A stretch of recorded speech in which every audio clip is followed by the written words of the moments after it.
1. Madam Speaker, ladies and gentlemen, there must be something fundamentally wrong with subjecting yourself to prostitution or selling your organs, even if it gives you some economic opportunity.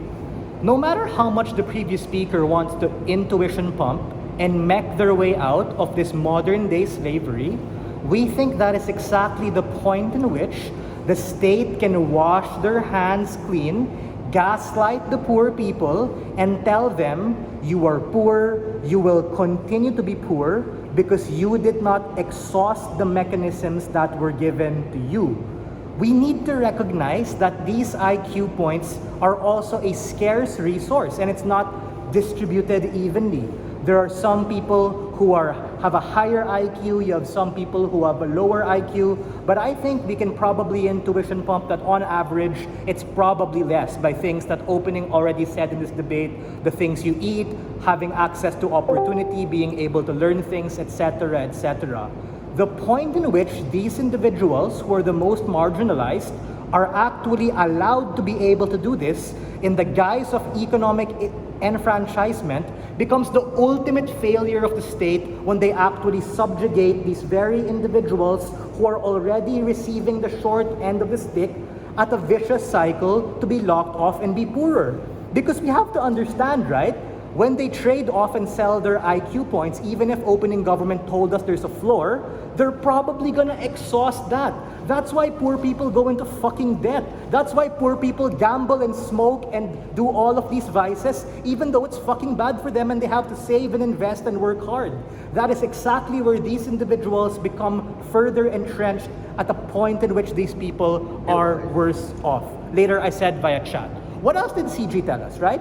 They talked to us ultimately about how there's going to be a black market existing so we can regulate it.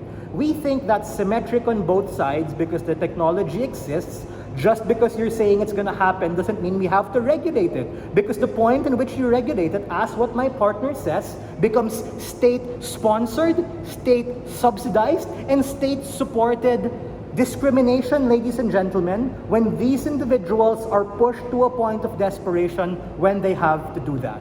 3 things in this speech that I'm going to answer. What does it mean to be intelligent? What does it mean to be successful? What does it mean to be happy? And how do all of these things tie into the role of the state insofar as helping society move forward and achieve all of the great things that we want to do? I am going to do that in a couple of ways. The first is, let's take a look at Opening government's contradictory case and missing demonstration.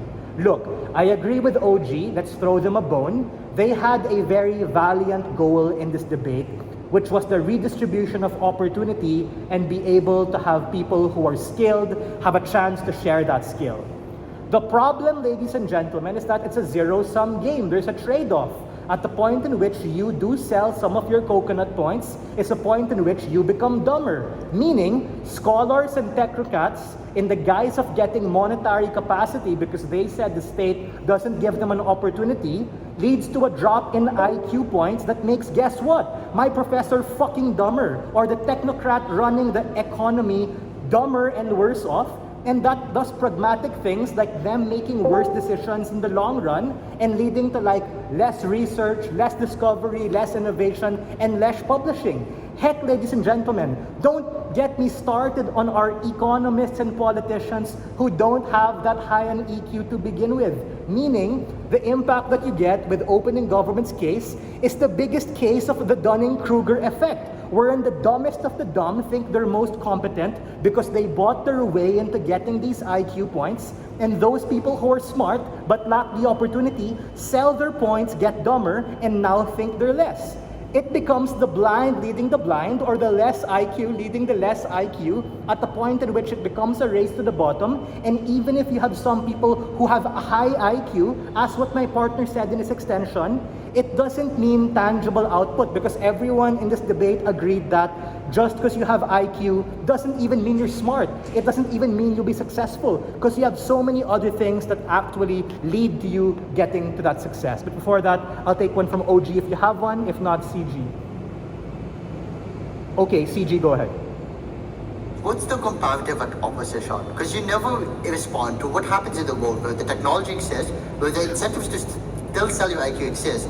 What happens therefore when you ban it completely, and what happens like when people feel motivated because they can't make money off it? We make it illegal if people access it. Sure, on both sides, people are gonna access it, but the solution isn't, we'll give everyone the keys to the city, y'all can do it, because you're claiming in your argument's impact that it's going to happen. Our counterfactual is that we outlaw the whole thing, we're gonna have a strict crackdown, and ultimately if you're found to do that, there will be harsh and severe punishments. The second is, what exactly did we do versus our opening? Because the second reason why we win this debate is OO's missing lens of looking at the debate. Because guys, this is a policy motion, meaning it's completely fair and legitimate to have the role of the state and legislation, something that our opening didn't talk about. We actually agree, ladies and gentlemen, with what they said. We agree that ultimately the poor are going to get disenfranchised, and that's something CJ didn't particularly respond to.